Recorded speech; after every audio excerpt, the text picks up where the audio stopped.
సత్యం నెల్లికంటి అధ్యక్ష, గత ప్రభుత్వంలో ఈ మునుగోడు ఉప ఎన్నిక సందర్భంగా నగదు బదిలీ పేరుతోని యాదవులకు ఈ గొర్రెల పంపిణీ పథకాన్ని ప్రారంభించడం జరిగింది.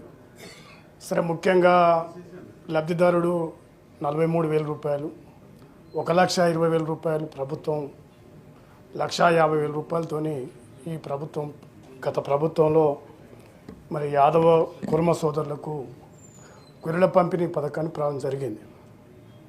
సరే, ఇవాళ ఆ సందర్భంగా మునుగోడు నియోజకవర్గంలో చాలామంది కొంత మేరకు మరి నగదు బదిలీ జరిగింది, గొర్రెల పంపిణీ కూడా పూర్తయింది.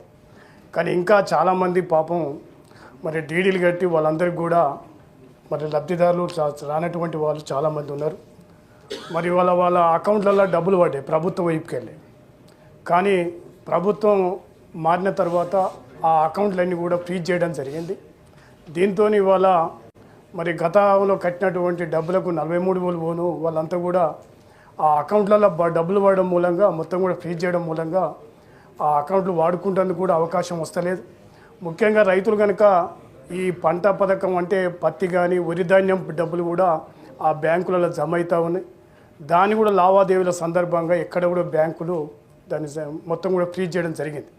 అందువల్ల మీ ద్వారా విజ్ఞప్తి చేయడం ఏంటంటే, గతంలో ఆ నియోజకవర్గంలో మరి ఉన్నటువంటి ఆ పైలట్ ప్రాజెక్టును కట్టినటువంటి లబ్ధిదారులకు మరి అకౌంట్లో పడ్డటువంటి లబ్ధిదారులకు గొల్లకుర్మ సోదరులకు ఆ గొర్రెల పంపిణీ పథకాన్ని పూర్తి చేయాలని ప్రభుత్వానికి విజ్ఞప్తి చేస్తూ ఉన్నాం.